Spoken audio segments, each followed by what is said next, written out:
approached Dr. John Mack, who was this very mainstream Harvard psychologist who went into this subject of alien abductions because he has, and was so compassionate with his patients who'd experienced this, that he took it so seriously that he actually broke so much new ground and opened up so many new frontiers in understanding this subject that in fact not many people could even follow where he was going.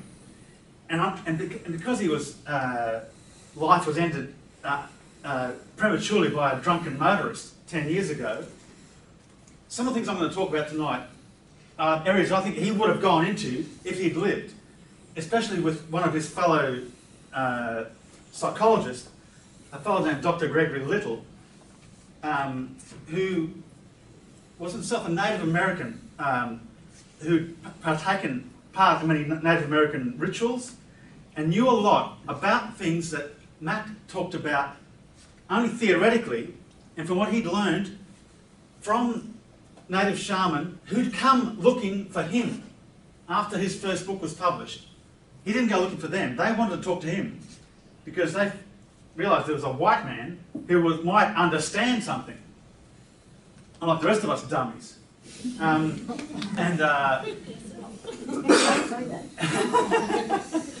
It's me included. So I wanted to start off with a quotation from the very beginning of his second book called Passport to the Cosmos. It's a quotation from the astronaut Edgar Mitchell. This is what he said. This was at a conference initiated by Native Americans who wanted to start talking to UFO researchers about and share knowledge with what the Native Americans and other shaman, their understanding of who the star people and who the earth spirits are, and to start something. And this is what Edgar Mitchell, the astronaut, was at this conference, and this is what he said. When you see the earth like this and the cosmos like this, 10 times as bright because of no intervening atmosphere, what happened was a sudden recognition of heart. It made me, this feeling of unity and connectedness was an ecstatic, blissful experience. When I came back, I knew my life had changed. I knew I had to go and find out what was this experience I had had.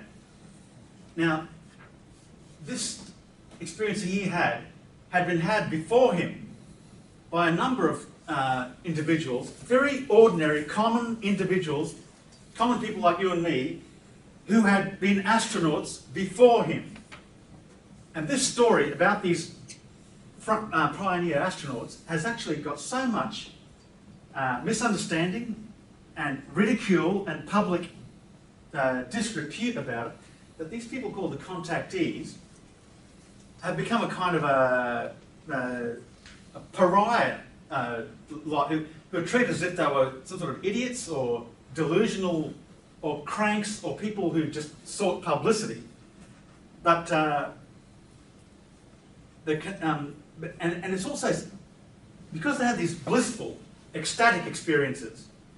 I'm talking about, this is also, Cheryl gave a talk about these people, last month in fact, about the 50s contactees, and there were a very wide variety of these people, and they all had very different experiences of contact with the space people. But out of all of them, there was a select group who had a very special experience of actually meeting the space people after their craft had landed and being offered to take a ride around the neighbourhood. And that was where it began. And it got more and more wild after that. And the stories they told stretched so much credibility and stretched people's minds so much that they ended up becoming a source of a polarised opinion, okay? But one thing that's happened also is that they've been shunted back into the past because somehow their experiences seemed that were too blissful, too ecstatic, and they had this great message of hope, which seems so different to what the UFO experience has become since then. And there's this perception that somehow they were kind of living in la-la land, and what's happening now to people with what we call the abduction experience seems to be much more serious, much more dramatic, and even somewhat sinister compared to what happened to these early contactees. But I want to actually dispel that idea entirely and show that there's actually not very much evidence to really support this. And I'm going to use as my case history someone who came to the attention of the very first eminent doctor to even take an interest in this subject at all, which is Dr. Carl Jung, who, after he'd already written his book on flying saucers, a modern myth of things seen in the sky, with a great eye on the cover, he'd already written the book and it was ready to go to the publishers when this book came into his hands. The title of this book is Son of the Sun. This is actually a reissue, a reprint, 2008, which comes with, in fact, a bonus CD of interviews with all of these individuals by a man named Long John Nabel, who was the pioneer of all-night talk radio, like Coast to Coast. Now, he was the first person who did this. And here's the key thing. He was not a believer. He was a skeptic. He thought this whole thing was a big joke and a big laugh, but he found it fascinating and was quite willing to give airtime to these people because he thought they needed to be heard. And on the CD, where at length he speaks at length, he makes it clear that this fellow, Orfeo Angelucci, who was an aircraft plastics designer working for the Lockheed Corporation in Los Angeles, had a story which was wilder than nearly all the others, and yet somehow more plausible and more compelling. And he invited Orfeo onto his show more times than any other of these this odd group of individuals.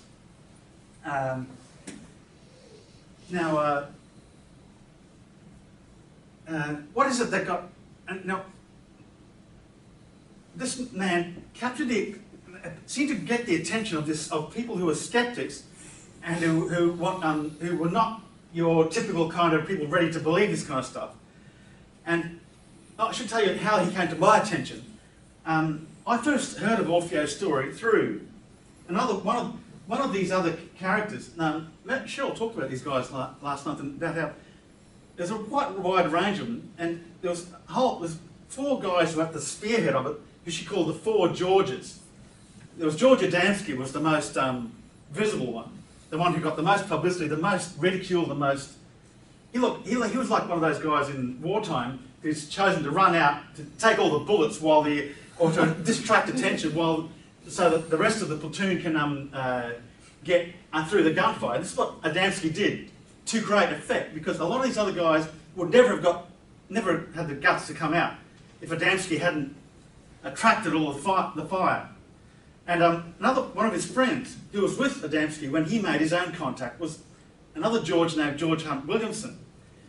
And in his book from this era called Other Tongues, Other Flesh, all these guys are very interesting guys, visionaries, very full of mind-expanding ideas about what the meaning of this phenomenon was, and many ideas which have actually trickled down and become part of the UFO mythology, even though their names have now become unfamiliar.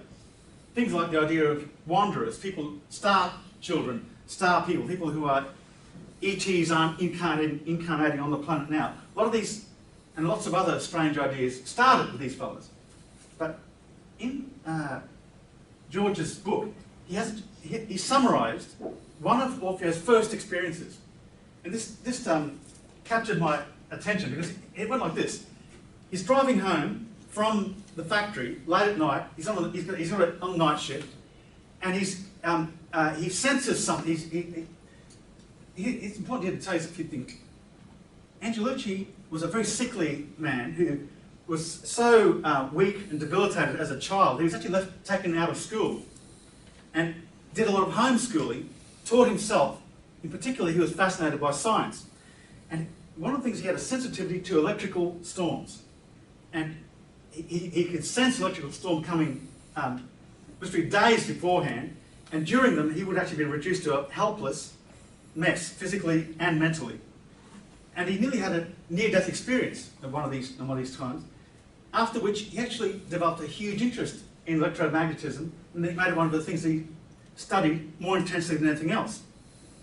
Anyway, driving home from the factory one night, his attention, he had all the same prickly skin, hair standing on end, his hearing became very dull, eyes blurred, and while he's driving he became aware of this glowing red orb, is what he described as being, following his car. And he became fascinated by this orb, he's pulled over to look at this thing. And once he did, it seemed to take an interest in him. And it came over close towards him as if it was looking at him, then sped off into the distance. And then two small green orbs came out from it. And these two green orbs began flashing and flickering. And between the two orbs, a voice began speaking to him. And something began materializing between the two, like a screen. And the voice asked him if he was, after talking to him for a while, telling him that these were instruments of transmission, asked him if he was ready to meet two very strange names, Orion and Lyra. Now, this should have meant nothing to him at all, but in fact, he immediately said, he became very interested. He said yes, he was, very keen, not knowing why he was even saying this. And immediately what appeared was like a close-up on a screen of a man and a woman, like a Hollywood close-up. And what transpired in the next half an hour was like a massive information transfer. Not a word was spoken, and yet a massive download of information, which after it was over, the three-dimensional screen, actually a hologram, before the word hologram was even known, or even invented, disappeared, and the two green orbs returned to their bright colour and sped away. He went home shaking, shattered, and having no idea what had just happened to him, blurted it all out to his wife, who thought he was crazy, and the next day had completely forgotten all about it when she asked him, and had no idea what she was talking about. Now, this is where I first heard about this experience, long before I ever read anything else about Orfeo. And we heard quite a very interesting summary of Ezekiel's vision earlier from Jan. And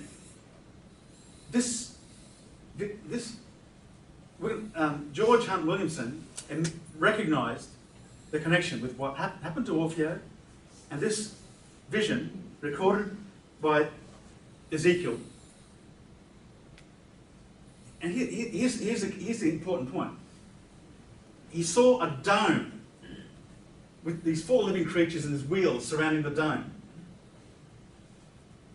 A voice came from above the dome. Ezekiel says that above the dome was the likeness of a throne, as the appearance of sapphire stone. Notice he doesn't say an actual throne, but the likeness of a throne. Later he says the likeness as the appearance of a man. The throne and the man were not actually there, only the likeness. They were projected there, even as the man and the woman were projected between the two green discs observed by Orfeo. In fact, this is one of the things that he was told by the voice, that he was about to meet these two figures, but they were very far away on another planet, but were being transmitted to him. Now, this little passage jumped out at me because first thing it made me realise that what had happened to this man in 1952 cast a light way back into the past. And also it showed that Ezekiel was no fool. He was not taken in by what he saw, and he understood that he was looking at an artificial created projection. He was selected for precisely that reason. And Orfeo, in his subsequent experiences, was continuously aware that he had been chosen to be shown these things precisely because he was in fact an amateur scientist. He saw his first UFO while conducting an atmospheric experiment with his family and a bunch of locals and news reporters with cameras. He had about 18 Navy balloons, which he'd attached these fungus cultures, which were to be lifted up into the sky, doing this experiment to do with cosmic rays. And his whole family and all these people saw. This was in 1946. He himself was a total skeptic, had no interest in flying saucers, was a materialist who had anyway. The reason I'm telling all this is that there's reasons why this man came to the attention of Dr. Carl Jung, because it's not often recognised that Carl Jung often referred to himself as being very scientific and objective in his intent in studying the psyche, and he was trying to turn psychology into a scientific understanding of the mind and of human experience. When this book arrived on Jung's desk, he had already been very heavily involved in this subject of flying saucers for a very long time. He actually joined NICAP, the first official organisation in America studying the phenomena, was actually corresponding with Major Donald Kehoe, the ex-Air Force officer who was at the head of the organisation, and was continuously getting newsletters and had been following the subject from the start. Because, why? Why would a psychologist be interested in these subjects? Why on earth would it have anything to do with what he's doing in his work with his patients? Well, first of all, he had a lot of patients who were arriving and telling him about their flying saucer dreams. And these were not just ordinary dreams. They were coming into his office quite disturbed, quite overwhelmed, and frankly freaking out about these dreams, because they were not just your ordinary dreams. These seemed so real that people thought they were losing their minds. Quite dramatic. People, like one woman said that she, in one dream, she was so frightened that she was afraid to look at this thing. In a subsequent dream, she stood her ground and faced it, and then woke up in a hospital with her entire body burned. These are quite dramatic encounters with the unknown. Eyes in the sky. That's why the eye is on the cover of his book. All these experiences, because they were the dramatic nature of these things, he understood that something was happening inside people's psyches. At the same time, something was happening in the skies and was being reported around the world. And from what he learned from Major Kehoe, the Air Force and all the reasonable bodies were taking it very seriously, despite what they were telling the public. Now, Jung had a very interesting take on this. He saw this as a golden opportunity to see how a legend is formed. And he saw this in the context of the great long cycles of time, something we've heard a lot about in the last few years to do with the whole 2012 end of the great cycle.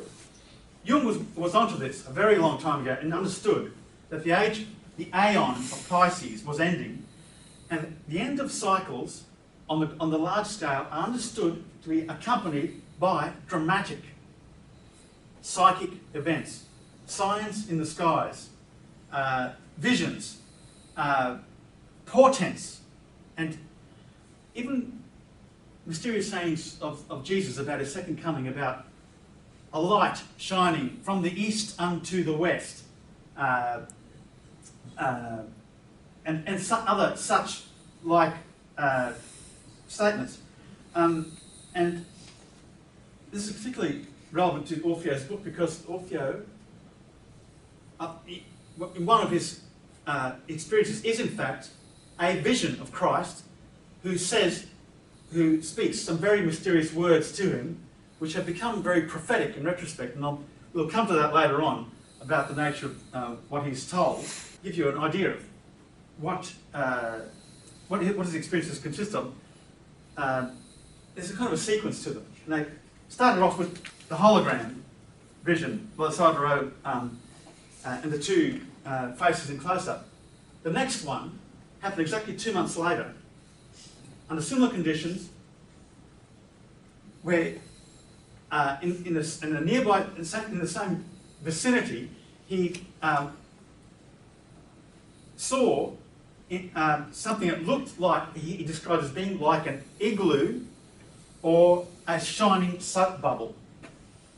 And when he was while walking home, while he found himself just walking towards it, just magnetically attracted to it, not knowing what it was. As he approached it, a door opened in it, and he just walked in, took a look around, looked comfortable, just made himself at home in the comfy seat, not really knowing what he was doing, and heard some trembling sounds, and within a few moments knew that, began to become very frightened, because he suddenly didn't know where he was or what he was doing. Immediately his fear emerged.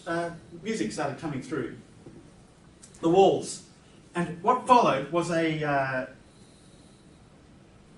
experience something like what Dr. Edgar Mitchell, the astronaut, described. The whole wall opened, and he found himself looking upon this beautiful vision of this transcendent vision of some kind of an amazing planet, which he very soon realised was his own home.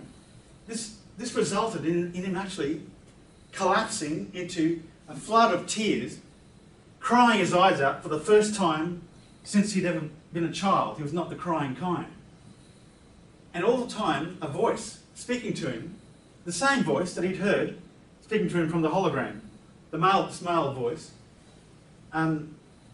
talking to him about conditions on this planet which made him feel ashamed to be a human being, on what the humans had done to this planet.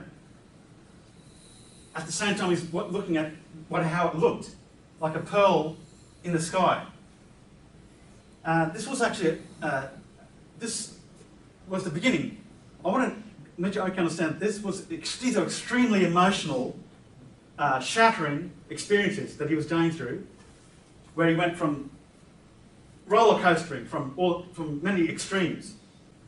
When I said that he was given the names before he saw the faces, and somehow recognised them, this is a clue, because as these experiences went on, there was a strange, uncanny feeling of familiarity about it all. Even before he later met this individual in person, whose voice he'd heard and whose vision he'd seen, and he already had a name for this person. He wasn't told anything. He somehow knew who this person was and had his name. And and he said something interesting. He said that they gave me no knowledge that I did not already suspect or intuit, because their whole way of working is non-interference. They were not giving him anything new, but were somehow making him remember things, or awakening things that he already knew. Another thing that happened in the saucer was he was continuously being hearing about. Yes, here's the thing. This is where Jung would have had his eyes popping out reading. One of the things he was told was that each person on this planet has an unknown self which transcends the material world and dwells out of time as part of the oversoul or world spirit. And that what people call their personal egos are like the shadows cast on the ground of this oversoul, and which is projecting our being into these shadows. This is actually the complete reverse of the idea of people projecting our normal idea of projections. Because there's a misunderstanding that Jung somehow dismissed the whole UFO phenomenon as if it was projections, people projecting their own unconscious onto the outside world and somehow fabricating experiences which did not really happen. In fact, Jung said nothing of the kind. In fact, he was well aware that something real was being seen and being recorded on radars, and there's a difference between what is actually seen and what is actually experienced and what people perceive and what they then load, what meaning they attach to it. Now what I just told you about this idea of each person having an unknown self which exists in the world soul, this is actually a summarisation of Jung's psychology and what he was doing with his patients in seeking to heal them from psychic conflict. And when people presented these kind of dramatic dreams to him, he saw that we all have an unconscious, a collective unconscious self. We have our little personal ego, but we have a connection to another self, the greater self, which contains all the history and memories of all mankind, and which are somehow shared by all of us. And that the difference between Western mankind and all the other indigenous and native peoples of the earth is that we no longer know it. Whereas they are, in all traditional peoples, are fully aware that their everyday life is totally dependent on the unseen world and unseen beings in that world in which their everyday life and their whole existence is somehow totally dependent and totally connected to, and all their rituals, all their whole way of life is a kind of recognition of this continuous intertransference or transmission between the unseen and the seen. And it's only in the Western world, especially, and he saw this particularly significant, that these events were happening mostly in America, North America. Dr. John Mack, paying attention to all this, realised that this whole, first of all, one thing he noticed was that this word abductions, which is what the title of his first book, he understood this was his word, and this was a common word that we all use, but a lot of his patients didn't like it. Or they may have used it initially, but came to feel uncomfortable with it and preferred to talk about it as their contact experience or their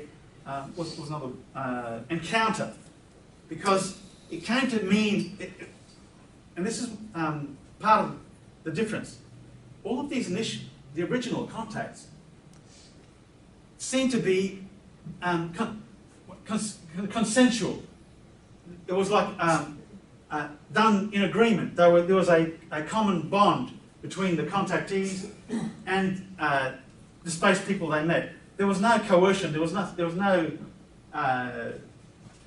sense of this word of idea of being taken or being intruded on or being. This is the part which really divides the two experiences and what created a lot of confusion. But in Mack's book, he continuously found himself confronting all these things that did not fit in this picture of people being this whole sinister portrayal of aliens capturing, invading, interrupting, and doing all these intrusive procedures and turning this whole frightening aspect of it, right? What I want to focus on is I want to get down to the essentials and what distinguishes the signal from all the noise and the static, and get down to what even the experiencers themselves seem to think was the important part. And it comes back to this thing which Orfeo experienced, which of this uncanny familiarity, and somehow feeling that all this is familiar, and this return of memories, because all these people certainly people lose their memories, but somehow they do. There is, when recall comes, it is perceived as some kind of a like a reunion or a reconnection with something, and by the end of the experience, these people have got a completely different perception of what's happened to them. I want to get back to what Orfeo says, and it might help to make some more sense of this. This being that he first met, he had a name for him. He called him Neptune, before anything had been said about him having a name. And Orfeo gradually began to realise that this being knew all of his thoughts because they were somehow, in some way, related, or were, in some ways, in some mysterious ways, they were almost like twins. This growing familiarity, or this strange affinity with one's alien identity, is in fact one of the common threads running through all these abduction experiences. This gradual recognition, identification, where what was initially perceived as being alien eventually becomes perceived as one's true self. With a rediscovery of some kind of sense of purpose or some sort of mission that one has forgotten, but which is now recalled, but the traumatic part is to actually let go of what one comes to perceive as one's total false identity, and this is where all the drama and the trauma comes in. Part of this recognition process is the whole experience of past life recall.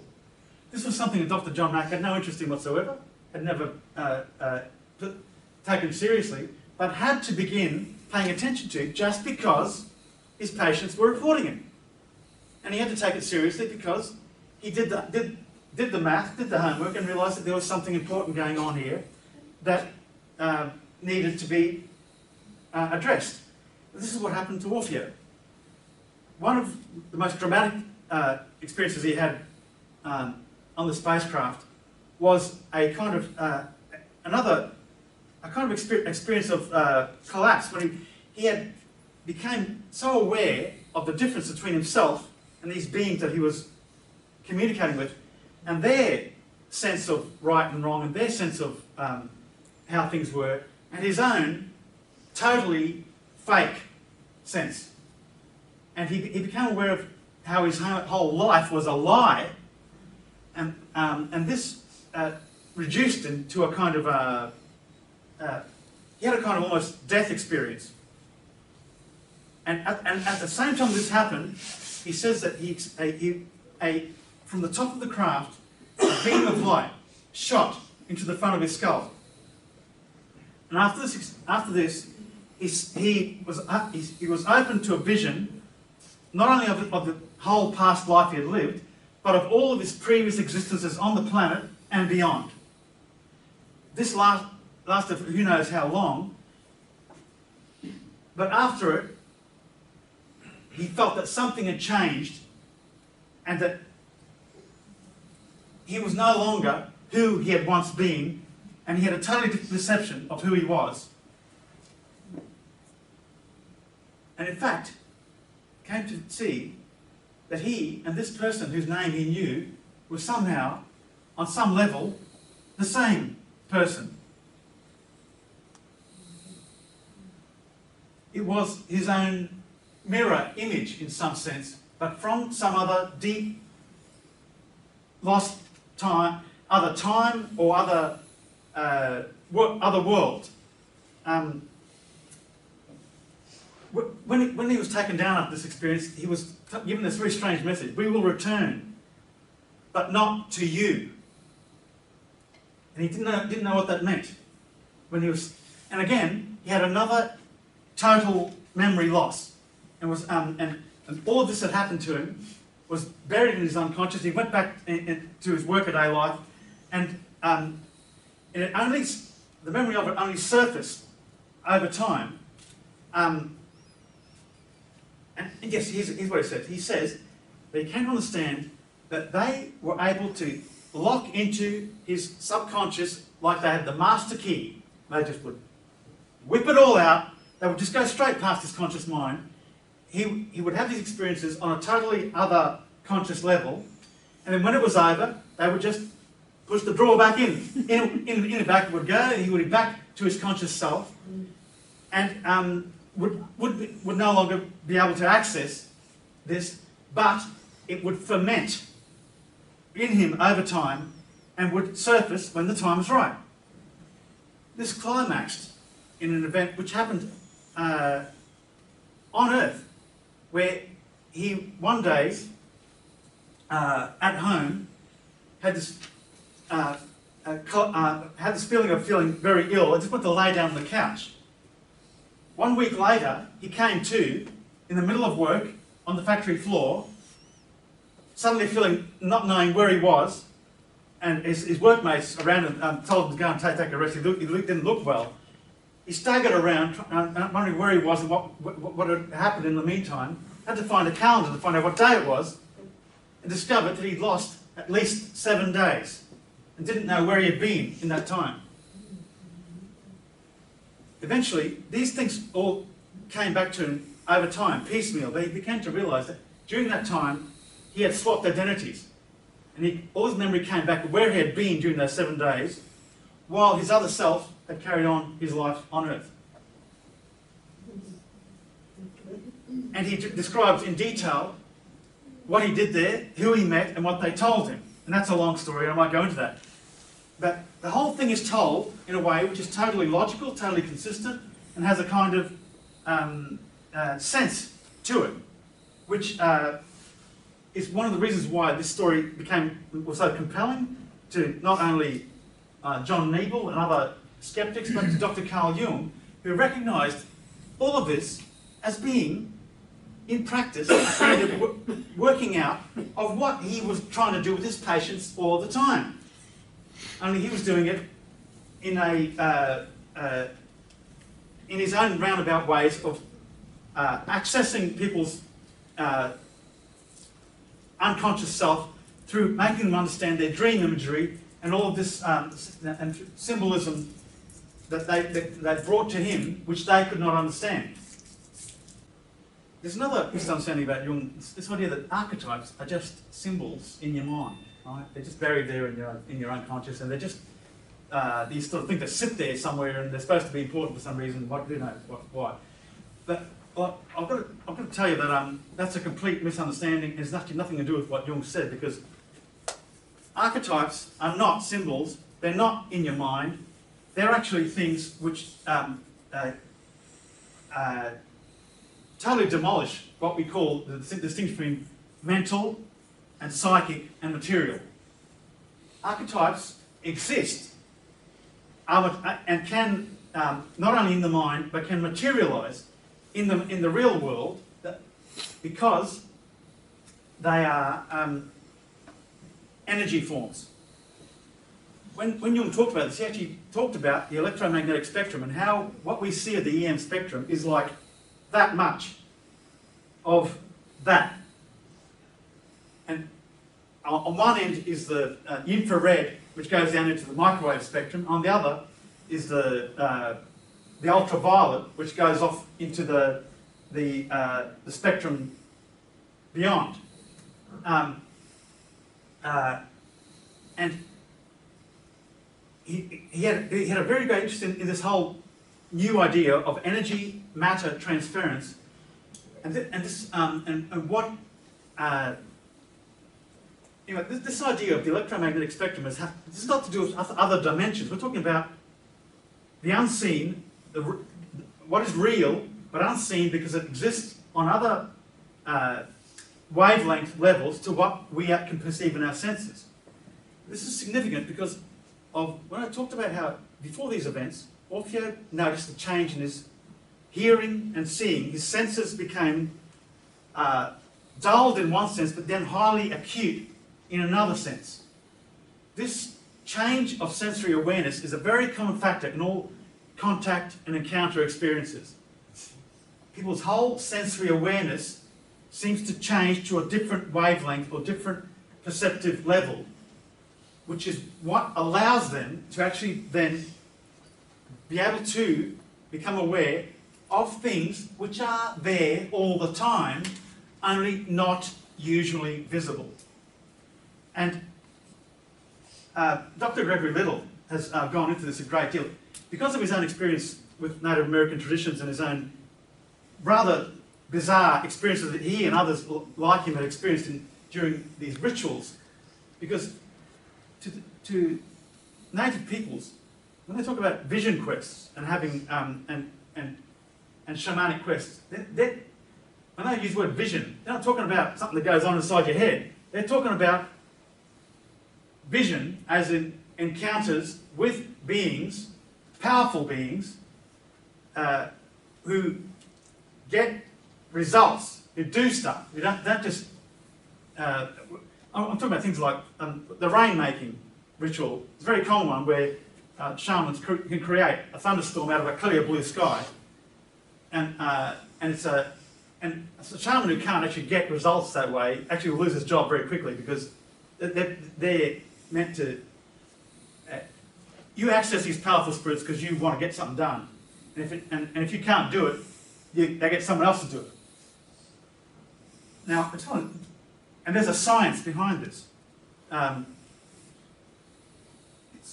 These archetypal forms, these energy forms, live in this ocean of energy and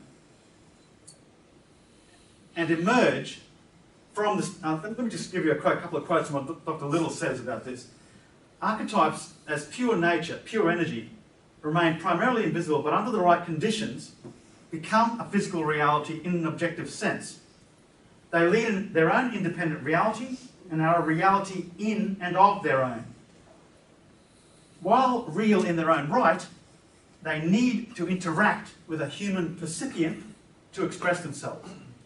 There's a kind of, there's two partners to dance, essentially. It alters its vibrational pattern to that of the person calling it, and subsequently emerges into physical reality. What Dr. Mack learned from talking to his shaman was something very important that we are still got a lot to learn, we in the Western world. That unlike us, Indigenous people distinguish between earth spirits and ancestor star people. And they're just wholly two different things altogether, and they never get these things confused.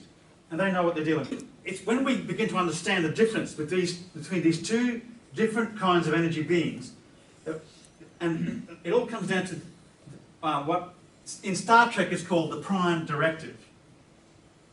Non-interference with the evolution of other beings and other worlds. This is why Orfeo and others like him were chosen, because they'd already prepared themselves. Even though these are very ordinary people, these contactees, what they had in common was they already had developed themselves and had studied and prepared their minds so that what was revealed to them by the space people was not totally new. It was what they were already thinking about, already expanding their consciousness to try to understand. So when they received it, it was like they had the vessel ready to receive and could hold it, and it wouldn't be wasted. And a lot of the differences that we have, the problem we understand the difference between abductions and these contacts, I believe will be resolved once we begin to understand more about these differences between Earth spirits who, because they don't have to obey the Prime Directive, their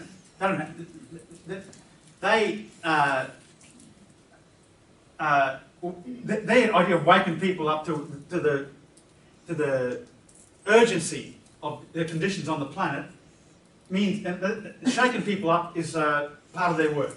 But the star people have a different way of doing things. And what Orfeo learned, where after these experiences have been taken up in the sources and meeting the people, he had some very experiences on the ground here on Earth, meeting with these people, that is.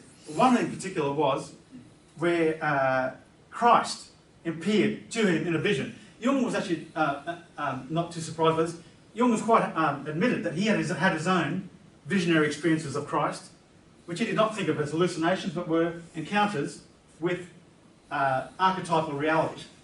And in this, the first words that Christ said to him, in fact, were, these are the words: "Are not the archetypes of the discs to be seen everywhere in the discs of the solar systems and the galaxies throughout the universe?"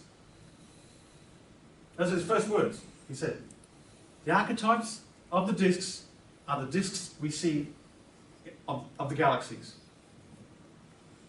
And later on he comes to tell him, talks about this mystery of soul transference, of the twin, of the changeover, of the unknown self being swapped with the personal ego, this experience of familiarity which turns into identity. You are told that beings from other worlds now walk upon the earth. Each is a double of the other, and they have of their own free will entered the valley of sorrows, that is earth, to help mankind. One moderates the other and steps in when needed. No one upon earth shall know them, except the ones to whom they reveal themselves. This is the beginning of the mysteries of the new age. When I read that, I thought of some very mysterious words of Jesus said about his second coming, where he talked about two shall be walking side by side, and one shall be taken and one shall be left. Two shall be working in the field side by side. One shall be taken and one shall be left. And these mysterious words have been taken literally, of course, by Christian fundamentalists, to this idea of the rapture. But all along, there's something much more interesting. And I believe that Orfeo was given a key, not only to this ancient prophecy, but a key to what is really going on to people, the experiences and the encounters in what we call abduction cases, of some kind of awakening to this other unknown self, which begins being experienced as an alien, and is experienced as like a shock to the system, but over time is a reintegration and rediscovery of our true humanity, and those who this happen to see themselves as somehow chosen and somehow have discovered their meaning and their purpose, and that there's something that needs, and yeah, why they're here. And that's about all I had to say.